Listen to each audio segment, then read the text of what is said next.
Hey guys, welcome back. This is Lucid, and we are jumping back into our game with Nottheim. And it's turn, I think, 27? Is that right? Yeah.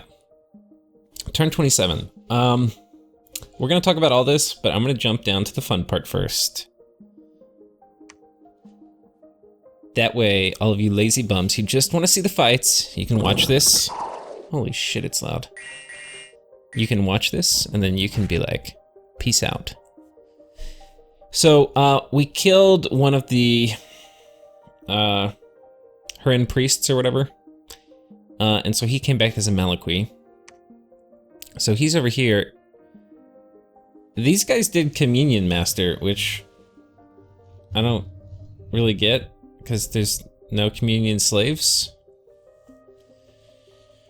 I think it just didn't script. I think this is just the same script from before. Okay, he's casting Blade Wind though. That's gonna do something. And our guys are just on a sprint to the back. Dust to dust coming out. It hurts. But the Maliquis don't do well in melee. And that is it, guys. We've taken the capital of Nassmore. Now we're probably gonna cause a fair amount of friendly fire with our crossbows as soon as we get a volley off. Yeah, we definitely are doing probably more friendly fire than anything.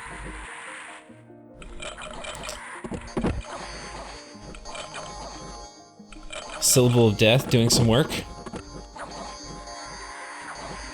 Yeah, Syllable of Death is not bad.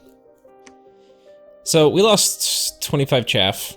A few of them were giants. Killed these guys, and Nassmore is ours. So now, I think I talked a little bit about diplomacy last episode. I can't remember exactly how much I talked about, but I know I didn't talk about enough. And I did more. First of all, I didn't talk about all the diplomacy that was going on, and second of all, I did a fair amount of Diplo kind of after I recorded. So let's pull up the Pretender screen, and then we'll go through events, because I want to talk about Diplo first. So what is happening in the game is the founder, the Alliance, is basically killing Pompeii. But Pompeii's nation is based on LA Fulero. And apparently their big mountain just blew up. So now, even though you can't see it in their roster, they're going to get to be able to recruit Laestrygonians. So that's pretty cool. And he needs items for his Laestrygonians. Well, normally I would not be in the business of building items for a Laestrygonian tyrant, especially if it is my neighbor. But in this special case, I definitely will, because he's getting his ass kicked by the Alliance. And then he's willing to pay, like, some surcharge. You know, like, just pay me for my mage turns, too. Because I can't do it completely out of charity, I don't think.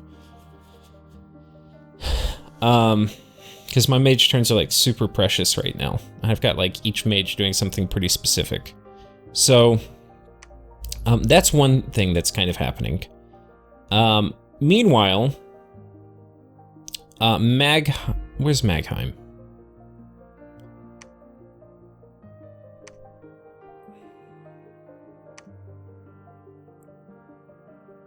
Which one is Magheim? I think this one. I think Magheim is basically almost done. He's got a huge doom stack right around his capital, and he's being vultured on kind of by United Nations Junior, and I think also by Othiris or whatever. I think those are the two fighting him. But he's got a big army running back and forth trying to fight them. And they're all dodging his army, just trying to keep territory around his cap. So that's kind of funny. So that's happening. The important point of Diplo for me, though, is the unfolding situation between this nation, Othiris, between this nation, United Nations Junior, and our ally so far, Max Fernie. So both of them want to attack Max Verni because he's big and scary, and they're almost done with their war with Nottheim. And preemptively, what is it? Othyrus, oh no. Preemptively, Max Verni has come in and decided that he's ready to fight them. Because this war is also almost done. So he's gearing up and getting ready for that war. He is also, and I think unbeknownst to them, he has brought Unimaginable, or Feodad in. And who's got like probably the most meme-blessy nation of them all. And they are both going to go after Othyrus. But while they know there is going to be a war brewing with Othyrus, they don't know there's going to be a war brewing with United Nations. So what is going to happen is it's going to be a 2v1 on Othyrus, where it's Max Verni and it's Feodad going on him. And then there's going to be a 2v1, and so these aren't really 2v1s, it's like 2v1 asterisks, against Max Verni, where these two guys, United Nations Junior and Othyrus, are attacking him. Now, what may also happen, and I've been told this, but I can't confirm it, is that they have also brought in the Vulture of the Seas, aka Therados, aka Onionam. I wish they would come up with some name that was like easy to pronounce. Anyway, these guys apparently are going to be vulturing on, guess who? These guys too. And I was like, do they even have a border? And it turns out that they do. So Max Verni is right here, and the Vulture of the Seas lives all up in here. So apparently there's kind of peace between these guys. They're okay with each other's borders, which I find interesting. But I kind of get it, because it's like, if you let me keep this, if I'm Therados and somebody lets me keep this, that's kind of an incentive to not be at war.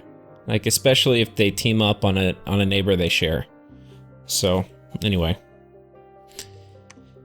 I'm gonna let some of this shake out, I think. So basically, I think if you look at who's probably got the most people fighting them, it's probably Max Verni. And in addition, okay, the next most is probably going to be Othyrus. And that's going to put them in tough situations. Now, I have been invited, and I was inclined to join in the coalition against Max Verni. He's a very big neighbor. One thing, I am a very strong believer in war by geometry, in that, and it depends, but like, if I'm a big spaghetti noodle, I want to become a blob. So he's actually the most blob-like person for me to attack. And if I come up this way, I think this actually opens up a lot more borders to more nations for more people to attack me. But coming down this way, actually, I think is very, very solid. So, yeah. I'm inclined to attack Max Verni, and I kind of want to. So I told... Let's say what I actually committed to.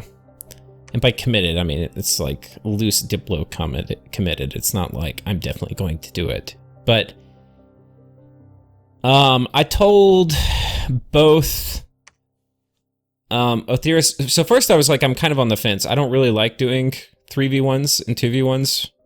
Like, I usually, unless it's like I'm behind and I need to catch up, you know? But like, as a normal course of action, I don't really like doing gangbangs. And then I also told United Nations Junior that, like, in principle, I'm okay. So at first, United Nations Junior and I were gonna get Max Verni, and then apparently I don't know if he went out or he was just chatting. Well, now it's like 3 people getting him without me. And I'm like, eh. Well, I'll definitely vulture if he starts losing, so check. And honestly, if I just get a good cordon of stuff vulturing, including maybe his cap, That'll be okay. But I'm also inclined to just join. But the thing that I want to do is I don't want to join until I can defend my other fronts. And I think... yeah. It's kind of like, if you expand too fast, then you can kind of get wrecked. So, I'm not going to pull armies from other borders. I'm going to have, like, at least one big army up here, at least one big army on this front. And then... which I'm pretty close to. I'm honestly, like, pretty close. I've got a decent army here. And then once I have, like, a strength base up here that I'm comfortable with, then we can push down. The other problem with me fighting Max Fernie is he and I made a deal. The deal that we made was that I hold this for 12 turns after I take it, so this clock would start ticking, and then on the 13th turn, he would get to move an army on and take it from me. And it's got fire gems, and I don't have any fucking fire income, and I really need it because it's like why I got magic birds, or fire birds. So there's a lot of things that want me to keep it. The other thing that wants me to keep it is he couldn't finish sieging it down, and I was going to take this army and go get this throne, which I would have had by now. And then, like, if I didn't use my Scrotty for this plan, my Scrotty could have come over here and killed this throne. So, because of all that, I don't have this throne now, and so I'm not really super excited about giving up this, you know, for whatever. Now,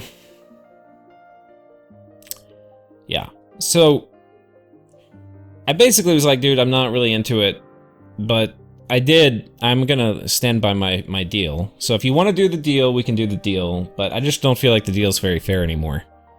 And what I would propose is that I pay you a lump sum of cash and some gems. And I told him I would pay him pearls, and he instead wanted items. And so I'm gonna give him an extremely friendly deal. And that and some of you are gonna like cringe when you hear this. And I was like kind of cringing, but then, like, if you look at the actual value of the capital, once I get the unrest down, this is gonna be like 400 or 500 a turn. So it's the capital is totally worth 2,000 bucks, which is what I'm gonna pay him.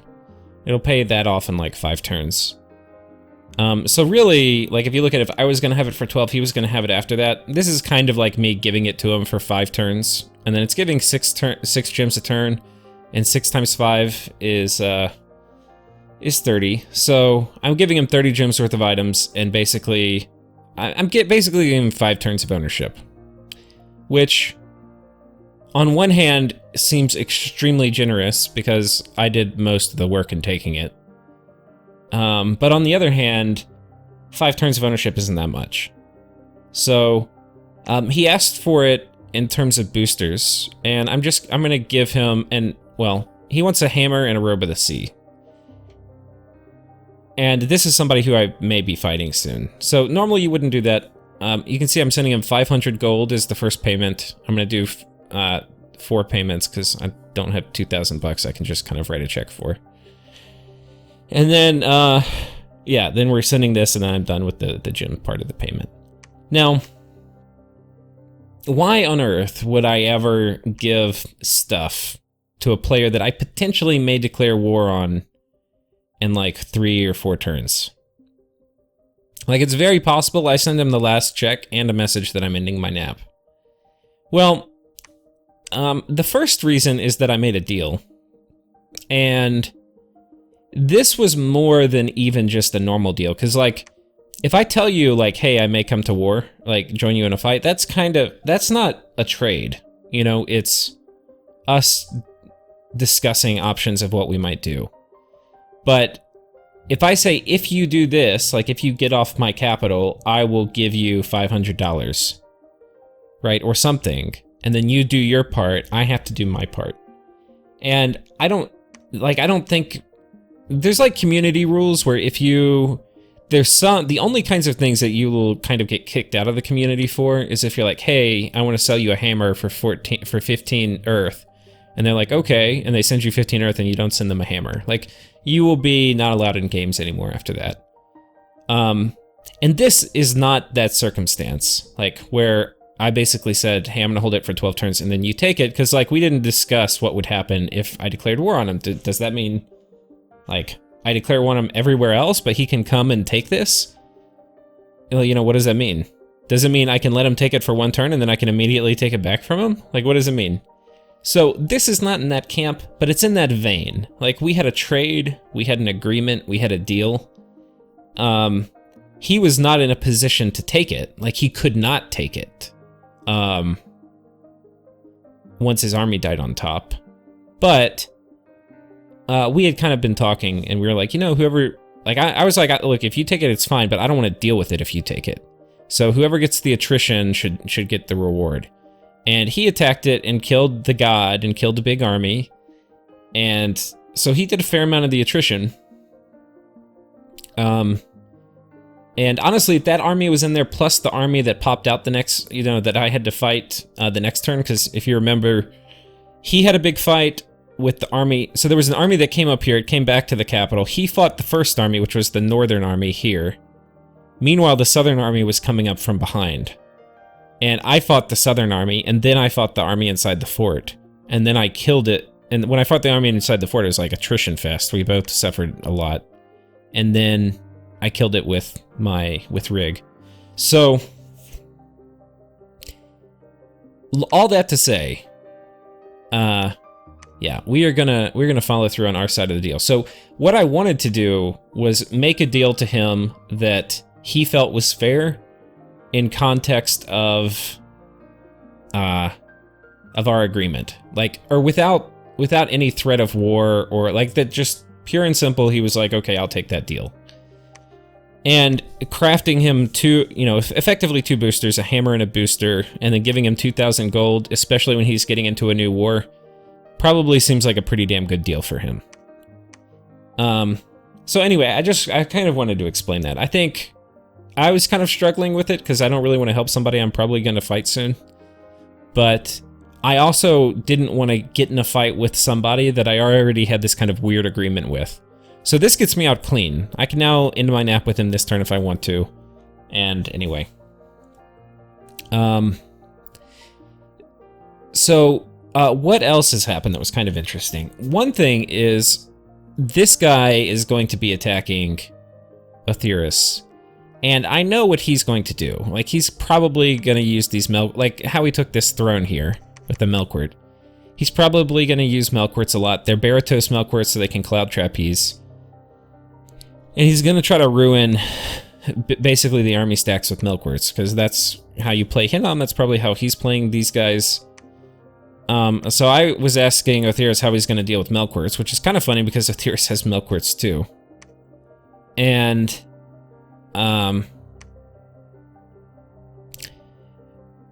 I was asking, and he didn't really know, and he basically said, well, I'm going to need a bunch of items. Can you make Axes of Hate?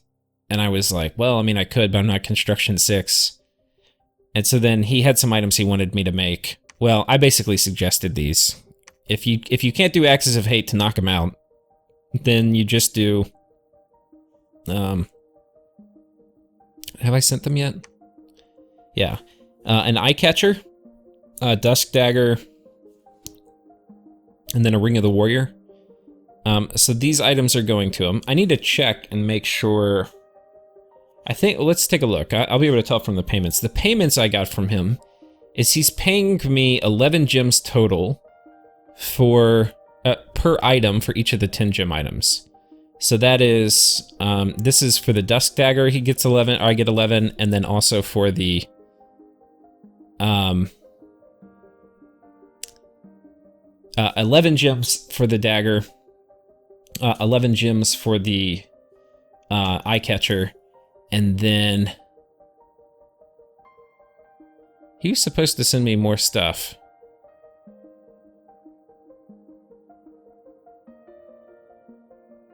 So I gotta check with him, because right now he's supposed to send me Fire and Earth, I think, for the other gear. Anyway, I'll send him a message, but I'm sure he'll end up sending that to me.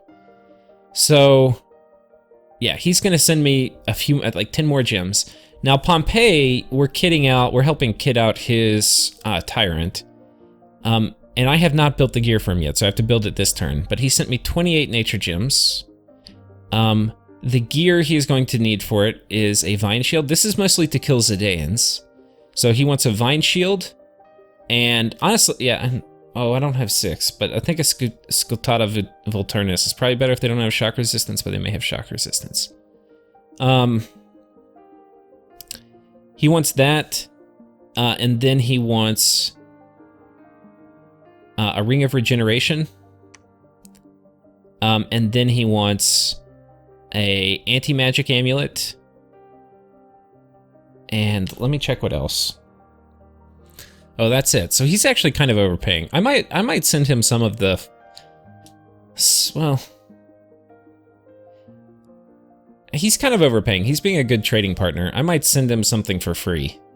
Because, like, paying 5 extra gems, he didn't have Astral, and so he's like, hey, can I pay Fire instead of Astral? And I'm like, sure. Now, he doesn't know that I actually want Fire more than I want Astral. I'm like, flush in Astral, but I really need Fire. So I was like, sure. But I think from his perspective, it was just me being super flexible and taking from him what, you know. So I don't know. I'll send him, maybe I send him a Frostbrand or something. Do I have a Frostbrand on hand? I don't. So we'll have to figure that out. But anyway, I've got to forge all that this turn. So actually, we might as well go ahead and figure out where we're going to forge it. Shit.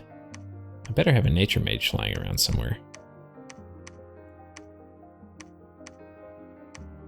Okay, you can make the ring. Do I have somebody who can make the... I better have another Nature Mage. She's in the woods. He's gonna... Timing is important. I'm not gonna fuck him on timing. Okay, here's one. Good. Okay, Vine Shield. Excellent.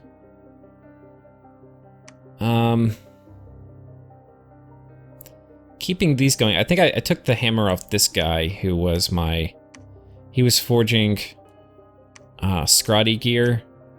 Because I think all my Scrotty gear is going to be made with hammers, so we'll just wait till we get more hammers to get more gear. Start arranging these in kits.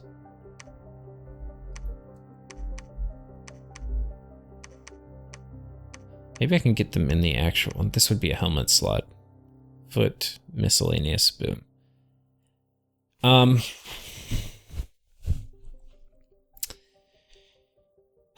So that's that. We are kind of being a forge for the world right now, which we are plenty happy with. If we get paid for it. Firebirds, we are getting... Okay, these two are making Firebirds. We're also recruiting a guy in our cap. We started last turn, so we're getting another one this turn. We're getting another dude here, because not only do we have good fire, or okay fire income, where we can do 3 per turn, 3 Firebirds, but we've got a huge bank we need to burn through. And so I think what we're gonna do is I'm gonna have 5 per turn to burn through this bank. So this guy needs to finish. We're probably gonna then need... Oh, I guess we'll just do 1 more out of our cap. And maybe I'll even get 6. So I can use these... I'm gonna need these guys for other things. I want to be patrolling here too, so... we're gonna get... home slices here, all up in patrolling. It's probably fine. Nobody's gonna catch our capital. Should put you guys in a few groups. Let our PD take care of it. And that should work.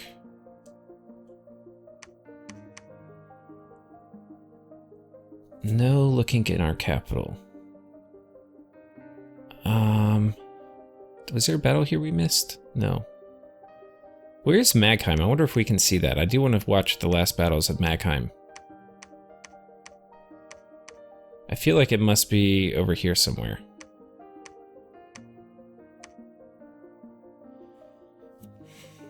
Okay.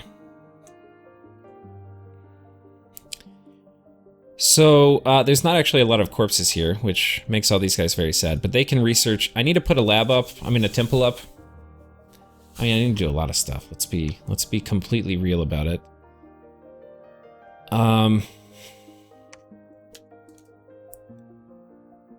You know, honestly, he should be blood hunting.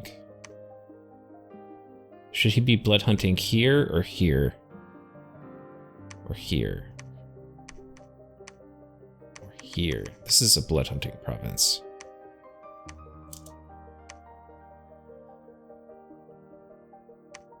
Yeah, he was already naked, so we're gonna send... Oh, he can't quite make it. Oh, he's slow from this stupid limp. I can't get rid of that yet.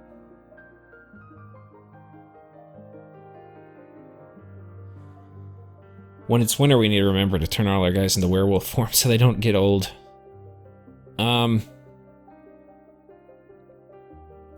Here, we've got a blood hunting operation going. Great, we're actually going to need all the slaves we can get here, so we're going to have these guys patrol. We'll put them, in case we find somebody, I don't really want them to die. Put them behind PD. Okay, this is enough Nahuli, thank you. I actually kind of got too many here.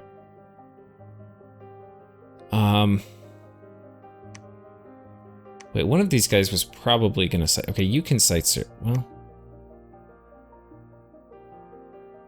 How many Nahuli do I have? I have one.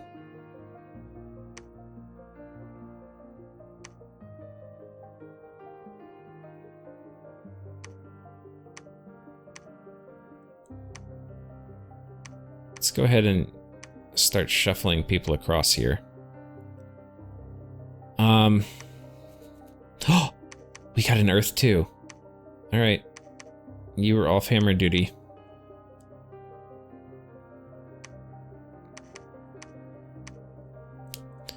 PogChamp, I've been waiting for this guy. Save me an Earth Gem right there. And then we'll put a hammer on him, and then he'll make him even cheaper. Because our Earth income has been so, we're so flush with Earth Gems, we haven't really been trying to be efficient. I was going to build a temple here, but you can see we've given up on that dream. I was going to use this guy to do it. I thought I was all clever. Some of these expensive mages are hurting my pocketbook. You know what is nuts to me? Okay, well let's look at all the events. We cast Dark Knowledge, we didn't find anything. Summon Firebird, nothing. There's not much going on this turn. Except we get down here. We have another unrest event plus people leaving. Sweet.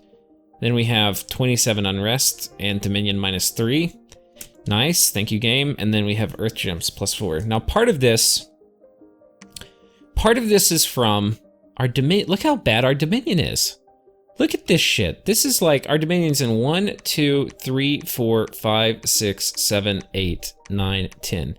Our Dominion is in 10 provinces. We have 1, 2, 3, 4, 5, 6, 7, 8, 9, 10, 11, 12, 13, 14, 15, 16, 17, 18, 19, 20, 21, 22, 23, 24, 25, 26, 27, 28.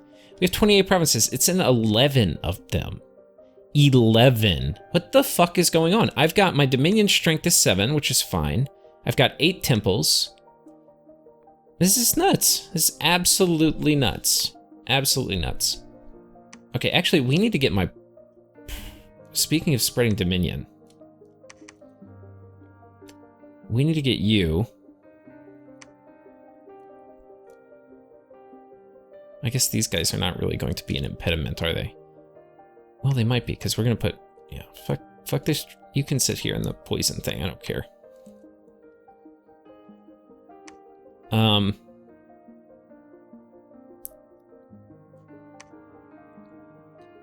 You are going to wear these boots. What's your map move now? 25. Holy shit, okay.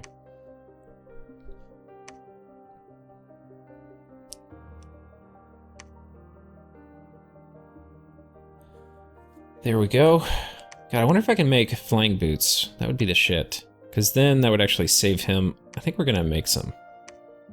That'll just be really helpful for moving around.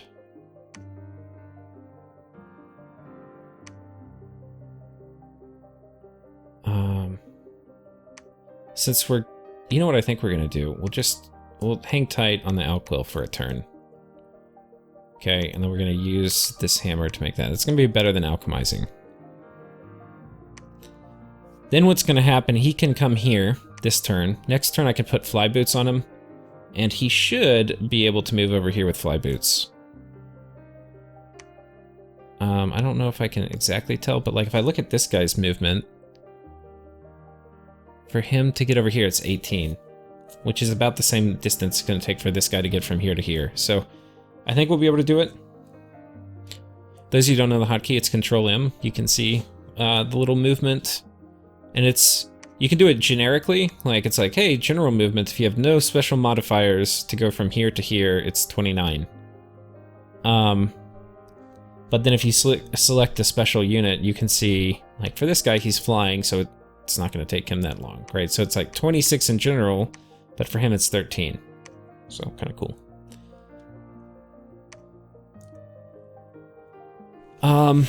Okay, we're gonna site search. I'm not finding a lot of fire sites, guys. I'm not finding any air sites. Before it was like, okay, we haven't site searched air much. Well, we've site searched a lot of air now. Fire we're starting to site search a lot of too. We're just getting bad RNG here.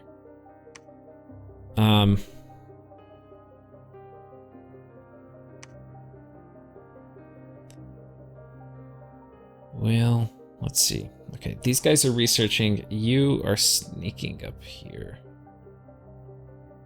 It's fine. We're gonna have to figure out where we're gonna do this. I'm probably gonna, in my Diplo, ask if people have some battle. Like, I'm gonna ask Otheris if he has some battles I can watch.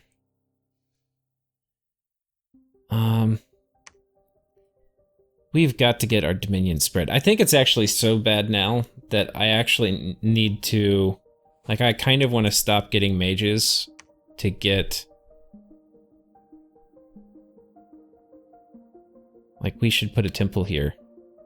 Like, look at this. I have a temple in this fort and it's negative enemy dominion. Like, why the fuck is it negative enemy dominion? Was a fertility festival a negative dominion event? I have no idea. What the fuck is going on? So we've set this guy preaching, we've set this guy preaching. You know, maybe what I do is we go ahead and we build a temple here instead of the fort. So I need dominion. This is bullshit.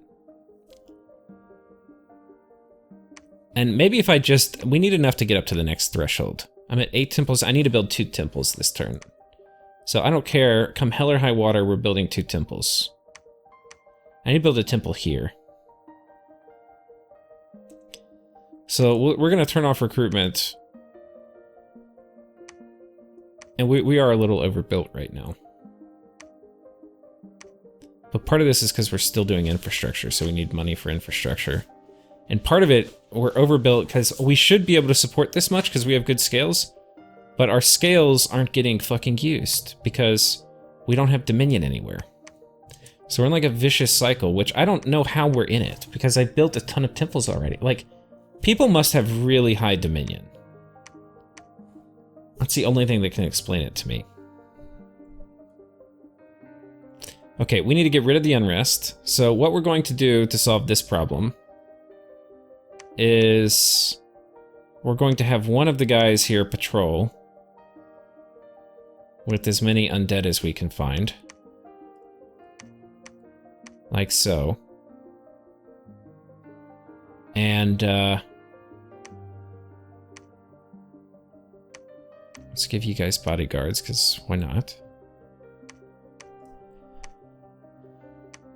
Oh, wait, whoops. I kind of fucked that up, didn't I? So these guys are researching. This guy's building a temple. This is going to put us at 8 dominion strength.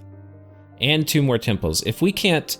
Now, the other thing was we got one of these events this turn was a kick me in my ballsack minus dominion event. And some unrest. Anyway. But, like, we're in a vicious cycle of getting our Dominion messed up, because, like, oh, we don't get positive luck scales from half of our provinces. I think this is the main issue for our bad luck. And I don't know why it's not spreading. I've never had this much trouble spreading Dominion on land. Never. Now, part of it could be Yominam is really going crazy, but the other part of it is just... well, I have no idea. This is in my cap circle. It's turn 27. And I have no Dominion in there. And it has 3 adjacent provinces with temples. And there's no adjacent enemy provinces. This is just absolutely batshit crazy. I think this is actually bad RNG, is what I think it really is. It could be I was a little late in building some temples, because, like, candles are the kind of thing you need to stay on top of them. You don't want them to build up. Like, it's hard. You end up wasting a lot of energy trying to beat down high enemy candles. But I didn't let them build up that high. I don't know. I think it's bad RNG. Okay. Preach. We got one guy preaching in each province. We need to remember to come back and turn them off. I think we're going to preach here. We're going to have somebody, I'm just going to suck it up, and we're going to have everybody preach in a province that doesn't have friendly dominion, if I have temple, or really if I can.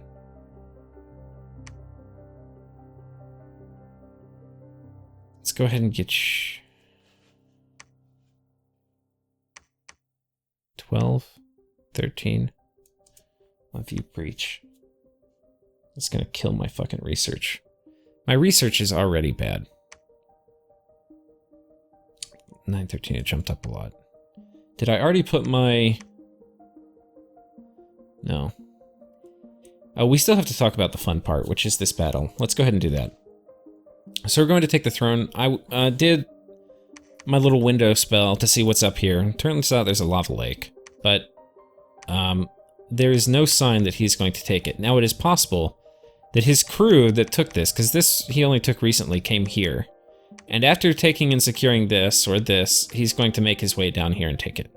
And he can't see my army, so we may bounce. And I was like, well, I could send my army in, but, you know, there's fire snakes, I'll suffer some attrition, that would kind of suck. What I decided to do instead is... we are going to send this guy in with Breath of...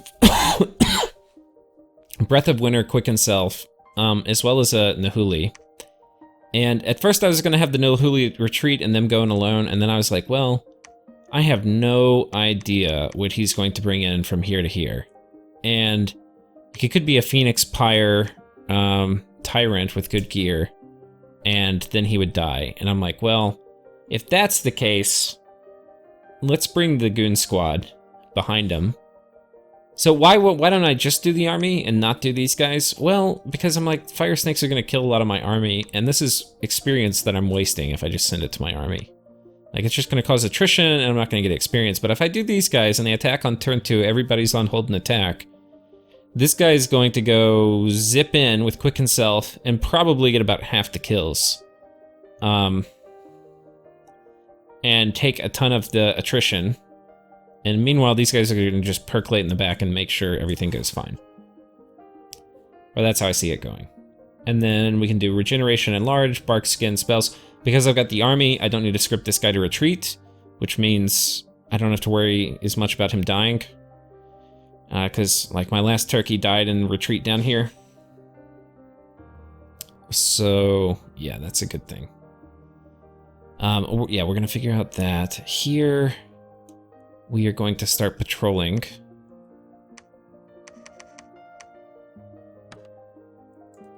And... here, we're making a scout to come take over the construction duty, though it's only really going to take over 1 turn. We can go use a scout for something else. Here, oh, where are we? Okay. This is one of the spots we need to build a temple, that we're not going to build it right now. I think what we're going to do for you is I don't actually have more people in my 2 centers. And this actually is going to be a decent place to set up my next one. So I think we're gonna have you reanimate here. We're gonna have you reanimate here.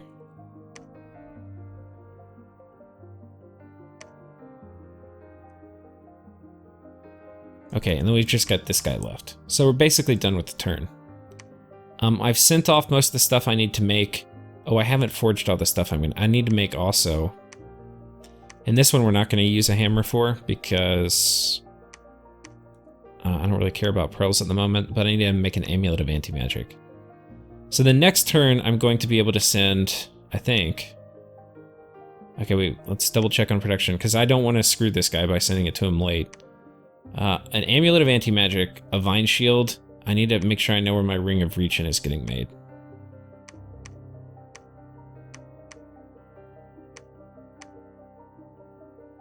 Okay, we took it off. I should have it. Okay, yeah. We took it off, so you actually are going to need to make a ring of regen. Who's higher researching? 14 versus a dryad? 12? But if I put this on it, she's 14?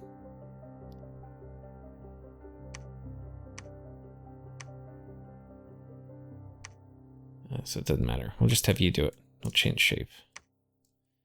Forge a ring of regen. So, Vine Shield, Ring of Regen. Do I have anything else I can send him to? Not really. So that's it. In terms of research, we are 2 turns away from Enchantment 5. I think once I have Enchantment 5, let's take a look at it, I can do Foul Vapors.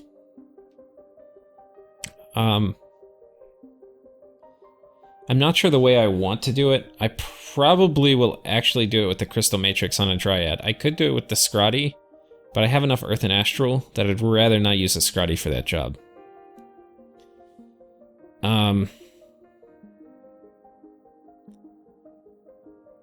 But with this, I probably have a pretty good chance of being able to just kind of absolutely wreck Feodad.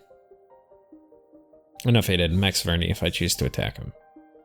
But I'm not 100% committed. I've got a couple turns to decide before I end the nap. Or probably 3. I'll do it on the last payment if that's that.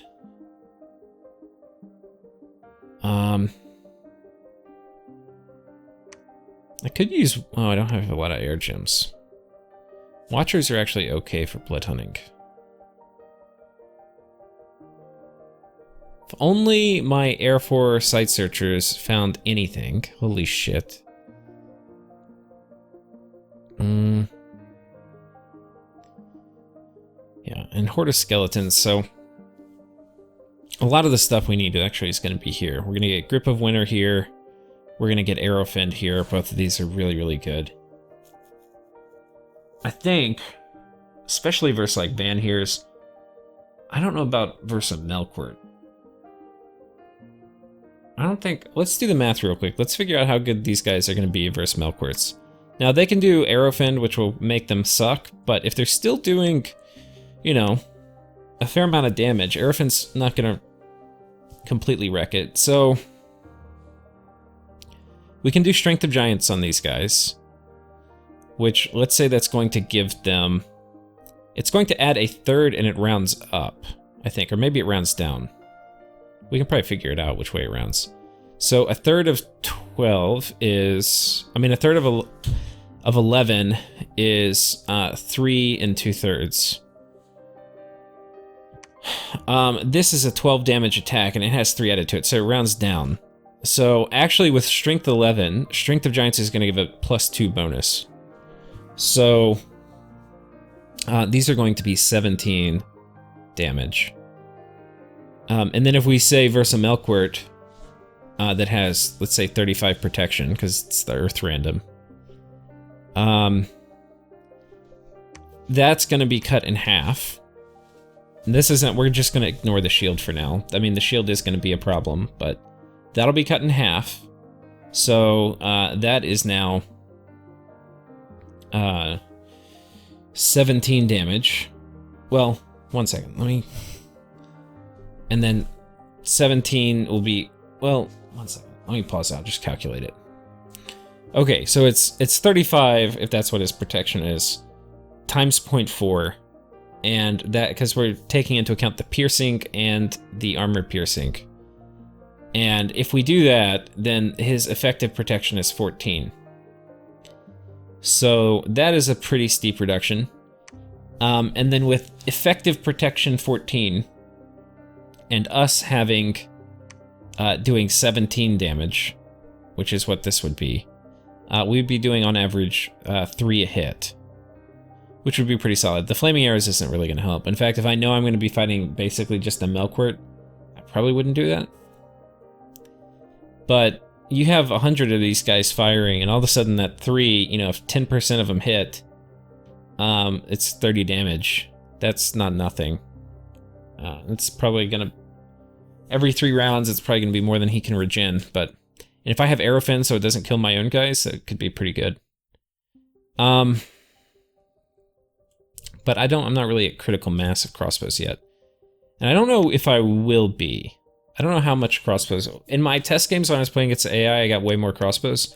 But I had way less forts and I didn't have any of this problem with my Dominion spreading. So, could be if we don't keep doing too much infrastructure, which I think I might have already built too much. Once we get our Dominion spread, we'll be able to afford more crossbows. Or we can just turn... I mean, we don't have to recruit out of a fort. It's just kind of wasted money if we don't.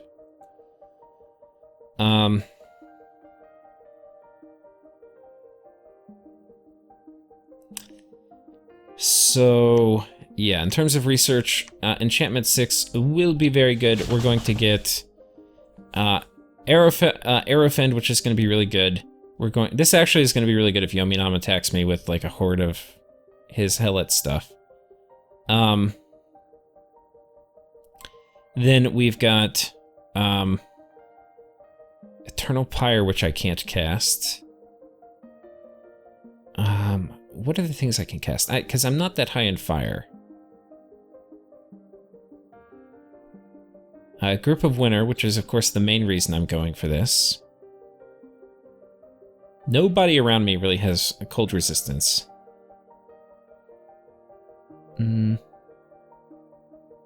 Relief, okay, but not great. I mean, if I have a Dryad plugged into a Communion, I mean, why not drop it, you know? With like a Cornucopia. Cornucopia will do Foul Vapors and Relief, I think.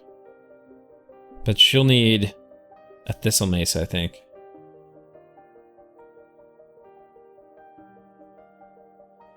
Yeah, it's a little risky, but... Because I kind of would rather have a Drow with a crossbow, and then she can just shoot instead of fatigue out my Communion when she's done. And if I do a Thistle Mace, which is I think what I would need to do this on a 4 Communion Slave. Because I need to get her up to nature. Well, yeah, I don't know. This probably isn't going to happen that often. It'll happen for really big fights. Yeah, Enchantment 6 is okay, it's not awesome. Enchantment 7 is where it gets nutso. The other thing I need to start thinking about is climbing. I got really cheap mages. I don't really have high mages. Except like water and air. Everybody, and kind of astral, but everybody else is really low, so I need to start thinking about how I'm going to get some high-level mages and get like high path access, because like Earthblood Deepwell, forget about it. But anyway, guys, I've had fun recording this episode. Another thing that I've been meaning to bring up, and actually, one second, we're going to do a funny part here where we review Summer's thing of our nation. One second. Okay, so I've got the little spreadsheet pulled up, and here are the rankings. So yeah, so far of the A tier, this guy has been put out of the game, or not put out of the game. He's almost kind of put out of the game. These guys are doing good. In the B tier, but like this... where's Nassmore? Nassmore's in the B tier with me. Anyway. Yeah, we're all still in it. So...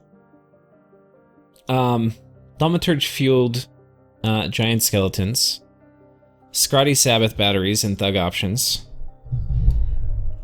Very potent air casters with immense mobility. Ice Guard synergy with Cold 3 Dominion that auto spreads cold. Very cheap, powerful astral access, posing major threat in the mid and late game. I think this is referring to my Shadow Seers, but that could also be referring to just my Thaumaturgs. Ability to stick every single path into a communion means all buffs are available. And then having some forge bonus and seduction. True. But so these, I'm in agreement. The weaknesses. A relatively weak early game can cause issues. Lack of strong expansion. I think I actually finagled it to have probably one of the better expansions out of everybody, which is kind of funny. But I think this is a fair point. It was kind of an issue. But with Thaumaturgs, we finagled it. Just by getting Soulless, which I bet nobody expected. I didn't draft it thinking I was going to do that, but anyway, turns out not to be a weakness. Ice Guard are severely hurt by the ever-popular heat scales that people tend to take. And, wait, where's the part?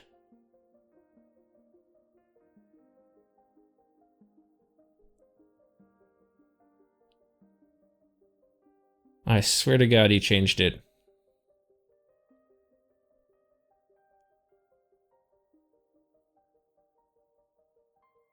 Oh, no, maybe it was just this. Maybe it was just where he says a relatively weak early game.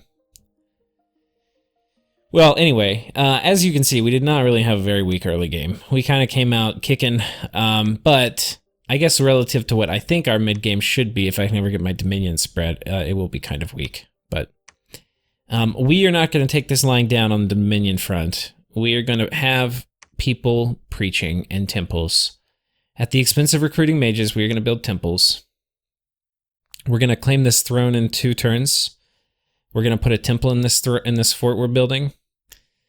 That will pop up this area, hopefully. We're going to get this throne pretty soon. We'll